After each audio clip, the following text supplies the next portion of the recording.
दोस्तों अंता में वोट डाले जा चुके हैं और अब रिजल्ट आना बाकी है, लेकिन इसी बीच एग्जिट पोल और फलूदी सट्टा बाजार के आंकड़ों ने सबको हैरान कर दिया है, कंफ्यूज कर दिया है। क्योंकि फलूदी सट्टा बाजार के जो आंकड़े निकलकर सामने आ रहे हैं उसने कई लोगों को झटका दे दिया है। जी हां दोस्तों, तो आज हम बात करने वाले हैं फलूदी सट्टा बाजार पर कि अंता में कौन विधायक बन रहा है। फलूदी सट्टा बाजार के अनुसार किसका पलड़ा भारी है और किसका भाव कम है, यह हम बात करने वाले हैं।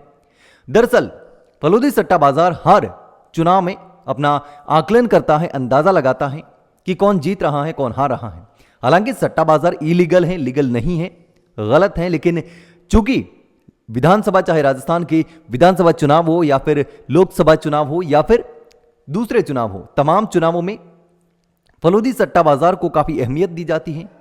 तो इसी वजह से अब अंता सीट पर भी फलूदी सट्टा बाजार का जो आकलन है वो सामने आ चुका है और उसमें जो आंकड़े जारी किए गए हैं, भाव जारी किए गए हैं कि कितना किसका पलड़ा भारी रहने वाला है। मोरपाल सुमन जीतेंगे, नरेश मीणा जीत रहे हैं या फिर प्रमोद जैन भाया का पलड़ा भारी है।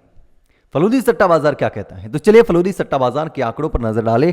तो फलूदी सट्टा बाजार के जो आंकड़े हैं उसमें सबसे कम भाव जो है वो प्रमोद जैन भाया का है।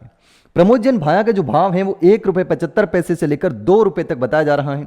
यानी कि सबसे कमजोर जो कैंडिडेट माना जा रहा है, सबसे कम वोट जो माने जा रहे हैं वो प्रमोद जैन भाया के माने जा रहे हैं।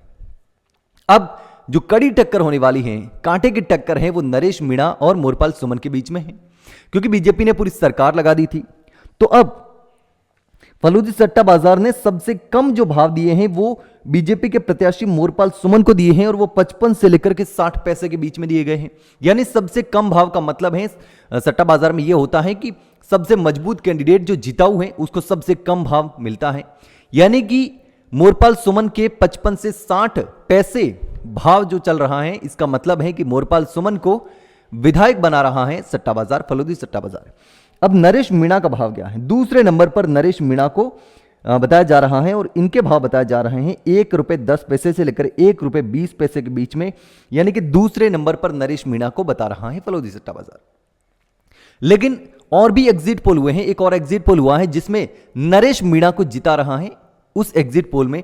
लेकिन अब फलूदी सट्टा बाजार चूंकि नरेश मीणा को नहीं जिता रहा, दूसरे नंबर पर बता रहा है।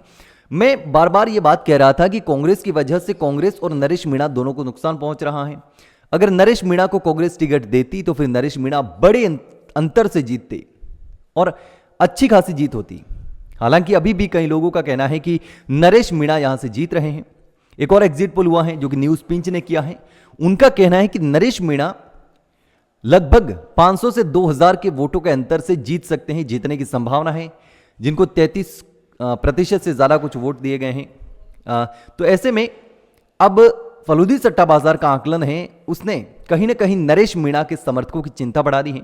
वैसे तो तीनों ही कैंडिडेटों की धड़कन बढ़ी हुई है। प्रमोद जैन भाया को तो पहले से ही पता है कि हम हार रहे हैं, लेकिन मोरपाल सुमन और नरेश मीणा के बीच में कांटे की टक्कर है। नरेश मीणा आगे भी निकल सकते हैं, मोरपाल सुमन भी आगे निकल सकते हैं।